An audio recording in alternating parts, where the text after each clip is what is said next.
Sur une planète saturée de religions, de philosophies et de croyances contradictoires, il existe un message unique qui a traversé les siècles sans perdre de sa force.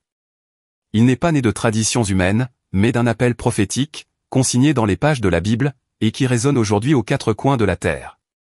Alors que de nombreuses églises façonnent leur foi pour plaire à la culture, ce message reste ferme, défiant les coutumes, confrontant les erreurs et pointant vers un avenir qui commence déjà à se réaliser sous nos yeux. Et la question que des millions de personnes se posent est la suivante: qu'y a-t-il de si spécial dans cette vérité, pour que tant de personnes décident de l'adopter maintenant? Pour comprendre cela, nous devons remonter dans le temps, à une époque où la prophétie biblique ne semblait être qu'un espoir lointain, et où un petit groupe a décidé de s'y fier au point de changer sa propre vie, donnant ainsi naissance à un mouvement qui, même persécuté et incompris, n'a cessé de croître. Contexte prophétique et historique. L'histoire commence au début du XIXe siècle, lorsque la Bible, jusqu'alors réservée à quelques-uns, a commencé à être lue plus librement par des hommes et des femmes ordinaires.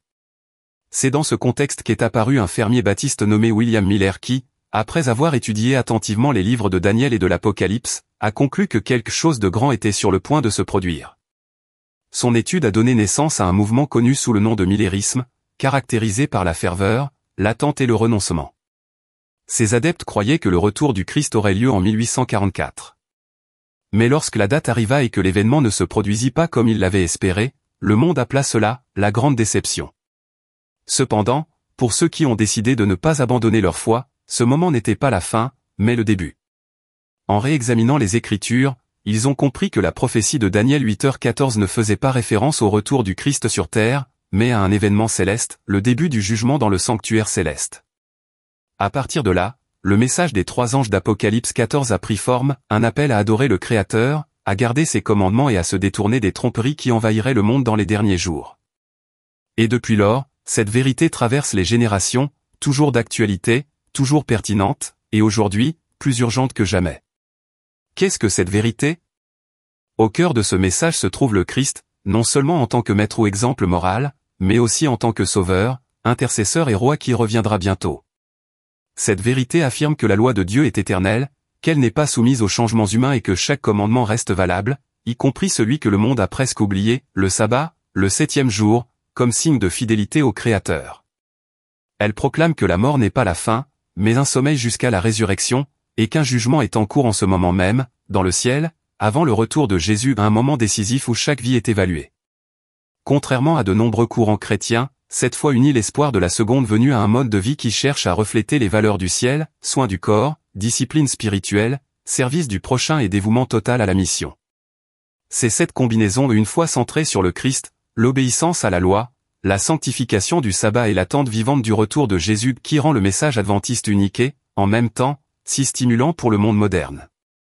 Pourquoi cette vérité conquiert-elle des millions de personnes aujourd'hui? Les chiffres sont impressionnants et révèlent une réalité incontestable, l'Église adventiste du 7e jour est déjà présente dans plus de 200 pays et territoires à travers le monde, avec des milliers de nouvelles congrégations créées chaque année.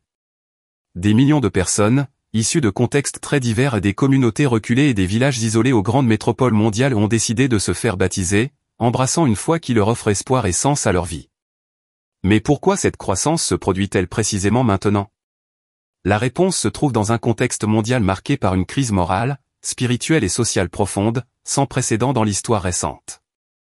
Des guerres dévastatrices, des inégalités criantes, une violence croissante, la dégradation accélérée des valeurs traditionnelles et un vide existentiel de plus en plus présent font que beaucoup de gens reconnaissent enfin que les solutions proposées par l'homme sont limitées et insuffisantes. Dans ce contexte d'incertitude, les prophéties bibliques qui semblaient auparavant lointaines et difficiles à comprendre s'accomplissent clairement sous nos yeux. Cette réalité suscite une recherche intense de réponses solides, cohérentes et fondées, capables de donner un sens au chaos et d'indiquer une voie sûre pour l'avenir. De plus, le mode de vie adventiste exerce un fort attrait, en particulier dans un monde aussi accéléré et épuisé. L'accent mis sur la santé intégrale, le soin du corps en tant que temple de l'esprit, une éducation de qualité et la valorisation de la famille se distinguent comme une invitation concrète à une transformation pratique et durable. Ce n'est pas seulement une foi à accepter intellectuellement, mais une vie à vivre avec engagement et dévouement.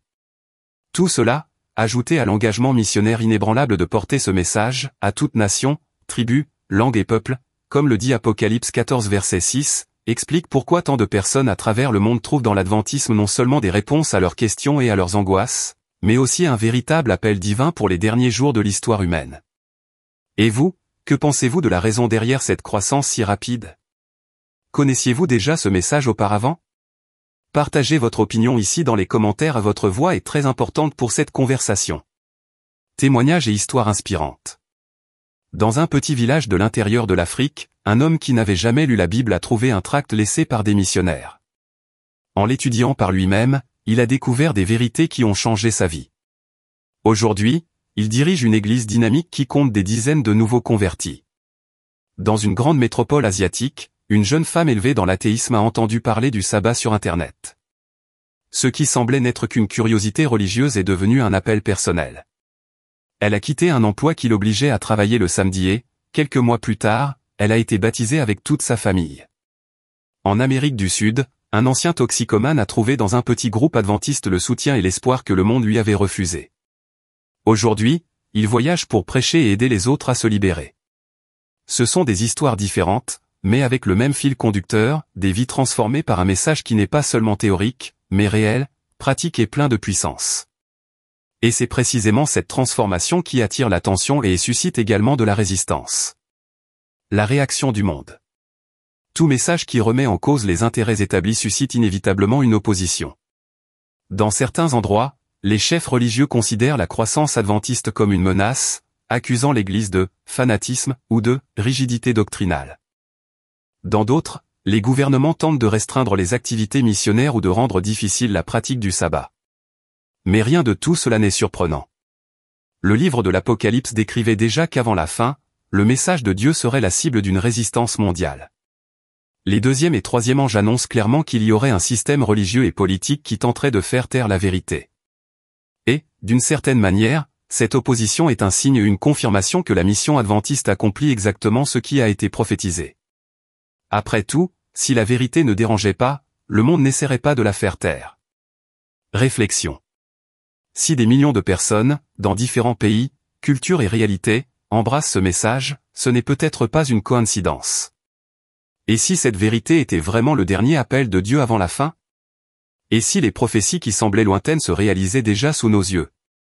Aujourd'hui, la décision ne concerne pas seulement une confession religieuse, mais un engagement envers la parole de Dieu au-dessus de toute tradition humaine. L'invitation est simple, mais profonde, prenez votre Bible et étudiez-la par vous-même. Ne vous fiez pas uniquement à ce que vous avez entendu, à ce que vous avez appris dans votre enfance ou à l'opinion populaire. Car si ce message vient de Dieu, l'ignorer pourrait être la plus grande perte qui soit.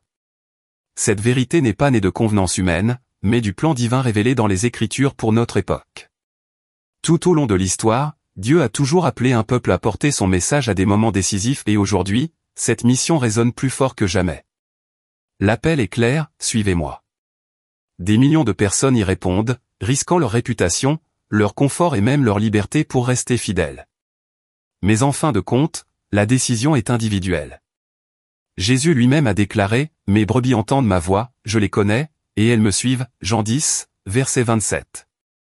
La question est, lorsque vous entendrez cette voix, répondrez-vous? Si ce message a touché votre cœur, ne restez pas silencieux.